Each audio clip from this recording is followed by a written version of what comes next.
या संदर्भात पंकजा मुंडे आणि सुप्रिया सुळे यांच्या देखील प्रतिक्रिया समोर आल्यात, आपण पाहूया। आदरणीय आंबेडकरजी स्वतः एक प्रभावी नेते आहेत, एका पक्षाचे ते सर्व आहेत आणि त्यांचा अभ्यास या सगळ्या विषयांवर जो आहे तो महत्त्वाचा आहे। त्यामुळे त्यांनी जर अशी काही भूमिका घेतली असेल, ती प्रचंड विचारांती घेतली असेल किंवा त्यांना जो हवा तो सन्मान मिळाला नसेल, त्यामुळे त्यांनी जे योग्य भूमिका घेतली असं मला वाटतं की ते स्वतःच्या उमेदवारी त्यांनी जाहीर केलेल्या आहेत। आता ते पुढच्या टप्प्यात काय करणार आहेत त्याच्याकडे माझंही तेवढंच लक्ष आहे। वंचितनं तुमच्यासोबत न आल्यामुळे याही काळात तुम्हाला फटका बसू शकतो का?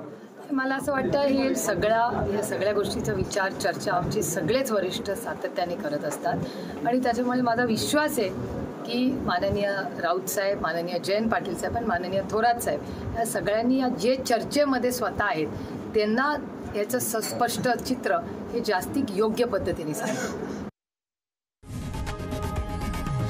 लोकशाही मराठी ऐका, पहा, जागरूक रहा।